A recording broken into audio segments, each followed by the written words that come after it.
Happy Wednesday afternoon ka, EDM. Buhay na buhay pa mo tayo lahat.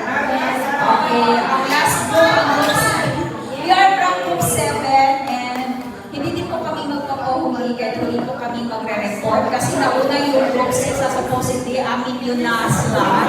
Pero dahil kami po ay mababait, pinagbigyan po namin sila. Kaya bago po ako magpapatuloy, pero hindi po kami bago na yan. Kaya kami EDM from Group 7, parinig na po natin. Ready, go!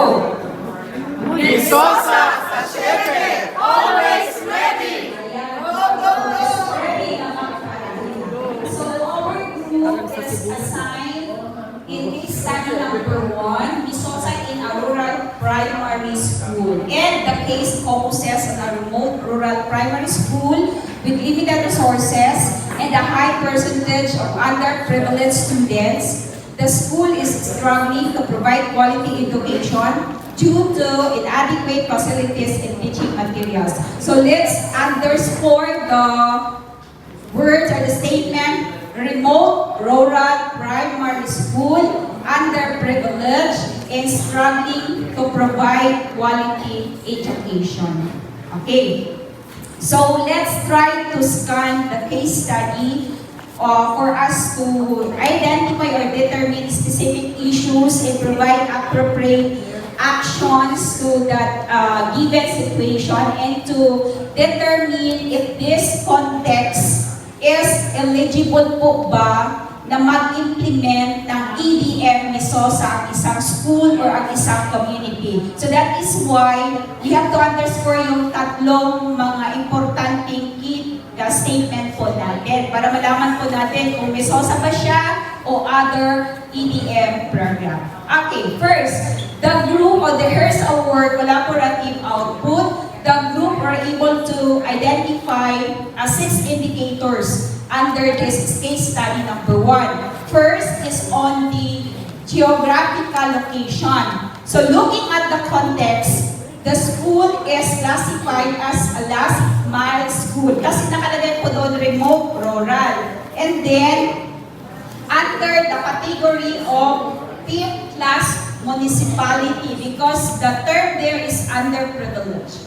Okay, so the challenges that may arise are the following. First, the school is situated at the top of a mountain where there is no source of electricity, water, internet connectivity, and the transportation is non-available. So only kalabaw, kabayo, at saka by foot ang means of transportation. And then geographically isolated and disadvantaged kasi very easy doon sa case study na nakalagay po under privileged. Okay, so what are the actions to be undertaken by the school in case pag ganyan po ang mga situation? First, the school, so dito talagang pagganahin ang pagiging resourceful at pagiging charismatic leader ng isang school head. First is the installation of the solar panel, is provision of generator wind turbine by reflecting that in the SIP, EIP para makahingi po ng budget from the SE. Para legit po yun because if those priority needs are not reflected in the SIP, EIP, then hindi po tayo magbibigyan ng budget. So that's our practice para legit. Another thing is, as a school or a school head, he has or she has to put up rainwater kasi wala mga source of water. Rainwater catchment facility, put up manual water pump, at kailangan maglagay ng piso Wi-Fi or Starlink para makapag-communicate at hindi po siya para updated naman po yung school. Diba kawawa? Okay. So Starlink is the key. And then, the school will prepare a proposal to the LGU for the road opening and widening or concreting kasi nga ang hirap-hirap kagaya ng mga balita doon sa yung sa election. Hindi talaga ma-reach out yung school. So sabi ko nga, paganahin ang pagiging charismatic and resourceful ng school head para magiging gagawin na lang. Although looking at the possible actions to be undertaken, yung mga nakalagay sa white, black ink, at that is beyond the the jurisdiction of the school head. Pero kasi tayo mga school head, we go beyond with our role. Kasi ibigay talaga natin yung best services po doon sa ating mga learners. Okay, next. The second area is on the socio-economical status. Kailangan po natin titingnan ano po ang economical status ng ating parent and the community. Kasi we are planning to implement that Misosa. Of course, going back doon sa case study, nakalagay po doon, no? Malnutrition due to poverty. So, if that's the context, these are also the possible challenges that may arise. Of course, pag gutom ang bata at siya magkakasakit, so magiging mataas ang percentage of learner absenteeism. Wherein, contributed po siya doon sa pag-achieve ng KPIs, particularly on promotion and promotion, completion, and literacy and numeracy rate. Okay, so of course, the following mga actions to be done are the following top potential stakeholders. That's very regular, no? That's regular na ginagawa. Very common. At magkakaroon pa na expanded implementation of supplementary feeding program and provision of school supplies. So magtatap tayo dun sa mga DSWD. Magkakaroon tayo ng feeding sa ating community. So, dapat sabi nga ni ma'am, pag hindi hindi kaya ng bata pumunta ng school, dadalhin natin yung edukasyon. So, dapat pakainin din natin, pati yung food ay dadalhin po natin. Kasi para lang magpa-prosper, dahil nakasalalay po yung kidney then marami tayong affected when it comes to our benefits. Affected lahat kasi domino effect po from the lower ground up to the higher. Okay, next. Then, top test that conduct livelihood training program for our parents. Diba? Grabe, effort talaga. Next. So, in terms of resources, so there are some indicators. We have the manpower, the materials, the money, and the machinery. So, what are the problems, challenges under manpower? So, we identified 3: lack of teachers, lack of qualified learning facilitator, untrained teachers and learning facilitators. Kasi nakalagay din doon sa aming case study, di ba? Yung school is struggling to provide quality education. So that is under manpower. So affected din yung delivery and the content. So we are identifying that resources. So of course, the action to be undertaken first for the lack of teachers, provision of additional teachers. Then, second is provision of additional qualified learning facilitators. And we have to recruit and train local community members as learning facilitators. Kasi ano kung alam nila sa Misosa program, if we will not capacitate or empower our local communities. So, kailangan natin sila kasi no one is alive. Then, after sa untrained teachers, next is offer incentives and benefits to boost learning facilitators. That's very important. Yung incentives and benefits. Kasi, pampagana po yun. Pampagana. Yes! And for that, then teachers, we have ganda capability building for teachers.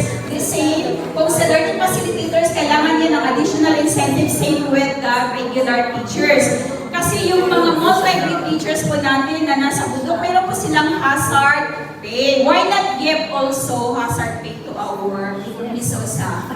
Misosa. Amen! Sir, ano na lang pala, sir, ikaw, para marami na talaga mag-implement ng ADM ng Misosa. Okay, kailangan natin yan. Next, under materials. Under materials, kapag kulang po tayo sa shortage of textbooks, workbooks, other educational resources, both text space and non-text space. Another one is inadequate infrastructure such as classroom and furnitures. Kasi balikan natin yung goal ng Misosa, so dapat kasabto siya. And for the actions to be undertaken in terms of shortage of textbooks, siyempre, ikamot si school na mag-develop of contextualized learning resources yung text at saka non-text space. Pero dyan, before the development, meron po siyang training. Naka-invent po yung training ng workshop on the development. Dadaan pa siya ng quality assurance bago po magamit yung mga learning resources na dinevelop po ng ating mga teachers, our community. Then, seek donations and sponsorship from local businesses and organizations. And this is the best, is to establish a resource sharing network with neighboring schools. Napakaganda po yung gagawin ng school heads. For example, si kapitbahay ng school, meron silang mga resources. So, maaari po natin yung hihiram or i-reproduce. Wala namang nakalagay doon na not allowed to sharing of resources. Okay, next, in terms of money, ito talagang problema, no? Fund support for the sustainability. Kaya nga, sa first day po natin, nabubuhay, namamatay po si ATM program. So ngayon, dapat buhay na buhay. So through provision of that fund support, the limited budget for school operations and improvements. We know pretty well na wala talagang sapat para sa lahat. Lahat talaga may kulang. Kasi, yan talaga siya. Okay, so what are the actions to be undertaken under that challenges? We have to engage in community fundraising events and initiative. Yung ginagawa ni Principal, kalaway, siya nag-isip siya kung ano mga initiatives, innovations, para lang maka-generate ng resources. Another is prepare and submit proposals to various agencies to generate funds and create a transparent financial management system, because that's one way of motivating our stakeholders to donate more resources. Kasi if we are not transparent, hindi nila alam kung saan pumunta yung pera na binigyan nila po sa school, magiging negative na po, hindi magiging negative po yung support nila. So very important po yung magiging financial transparency. And the last one is the machinery, lack of modern teaching aids and technological resources, and adequate maintenance of existing equipment. Kung meron po silang mga equipment, ang problema pag sira, wala na din budget for the repair and maintenance. So these are the possible actions. First, reflect in the SIP, EIP during our revisiting of our SIP, train teachers and learners on utilizing available technology effectively para hindi madaling masira, establish maintenance schedule for all machinery and equipment, and prepare and submit proposal to potential stakeholders. Okay, next. Second to the last is on the learners. So since sila, underprivileged po yung context natin, high percentage of underprivileged learners from the given case study po namin yan. So ito po yung maaaring mga challenges na may encounter po ng ating mga learners. First is on the difficulty in connecting new learnings due to low self-esteem, poor study habit, poor attendance, child labor, limited access to technology, limited exposure to instructional materials and distance from home to school. And for the actions to be undertaken, we have to strengthen or intensify the implementation of Misosa, adapt other door programs, strengthen monitoring and evaluation of Misosa. Kasi isa sa mga weaknesses po natin, no? We implement the program, pero yung heart ng program implementation, yung MPE, medyo doon po tayo sa lahat. No? Then, build support network. And the last indicator is on the education, that which has the following sub-indicators: curriculum, assessment, instruction, and MNE. For the curriculum, the given context is this: school has a low performance along with literacy and numeracy rate, achievement rate, and cohort. Okay, so since yan po ang ating konteksto, ito po yung ating mga challenges sa may encounter ng school. Natin the expected performance across the learning areas and grade level. Of course, anong gagawin ng school? The school will provide interventions and education program to the learners both in school and off school. For the assessment, of course, loading sila sa mga large and international large scale assessment, kagaya na, may visa na bang elementary? Meron? O sige, may visa na. Okay, of course, yan din po ang mga challenges, low performance, and class on large scale, and of course, yung nakalagay po dyan is provision of technical assistance on assessment on the part of the teachers.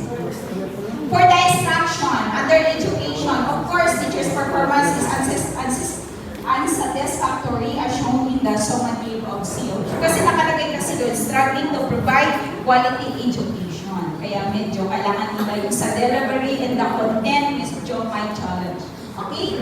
So the challenge is inadequate teaching materials, and of course, the possible actions is to offer ABM, not only Misosa, regular lesson study, review the PPSC indicators. And for the last top indicators, we have the M&E, provision of M&E tool, and yung M&E tool is sa indicators.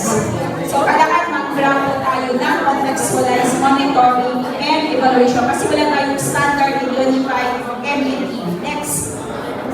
So how Misosa can be adopted? So of course, we know pretty well that Misosa can respond to the different gaps but not limited to inadequate facilities like classroom. Kasi yun naman talaga ang una, yung mga WhatsApp, of course, electricity, ano po tayo, safe po tayo sa gamit ng electricity, computers, tablet, and chairs. Insufficient teaching materials such as textbooks, learner's materials, reading materials, manipulative materials, and the size of classroom. And here are the strategies to be undertaken kapag mag-i-implement po tayo or if the school opted to implement or if the school is eligible to implement EEM Misosa. First is the environmental scanning. And this is very important. This activity is one of the most important activities to be done kasi magagather natin na information we do will be our basis in the implementation of Misosa. Next, providing of learners using diagnostic tool, Carla, and ARMA because we need to group our learners into two group kung sila po yung pupunta sa off-school at saka sa in-school groupings. Kailangan natin yan kasi wala po yan siya, hindi siya present, hindi din maganda ang groupings po natin. So kailangan meron tayo evidence-based po tayo. Next, preparing a letter of intent with a proposal. Of course, gagawin natin yan. Pag meron na po tayong mga reference na itong school namin is eligible for the Misosa implementation given the situation. Next, preparing of class. Ito yung mga gagawin po natin. And then, sa capacity building for teachers and learning facilitators or para teachers. So, kung nagawa po natin yung activity strategies 1, 2, 3, 4, and 5, and that's the time we can implement now the Misosa program. So, during the implementation, we have to monitor and evaluate and plan adjustment. That is the school MEPA. And then after which, the result of our MEPA would be used for the policy review and recommendation. So, of course, our group composed of the following, and as I call your name, please come forward. Kasi naghirapan talaga natin ito. Okay, first, from Region 2, we have Sir Aquino A. Rimondo. Yes, si Sir, ang pinakamagaling, the brave. Next, from Region 11, we have Ma'am Johanna Limperna.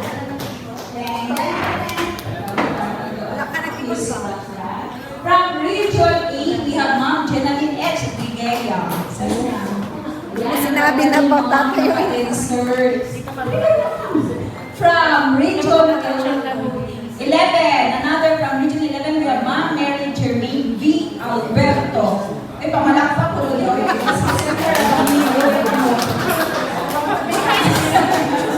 Clapping is a good exercise sa atong heart. Next, Ma'am Lydia Ampo from Region 11. Ano? Region 11? Ay, si Ma'am Lydia. Si Ma'am Lydia. Hi, Ma'am Lydia. Thank you, ang aming documenter. And yours truly, IPP Lavinta from Region 12. We have also from Region 2, we have Ma'am Rachel Ikawawatan. Yan, si Ma'am Rachel. Ay, apila ko, Ma'am. Naka-video, ayaw ko. Video shot. And from Region 5, we have Ma'am Michelle Nado.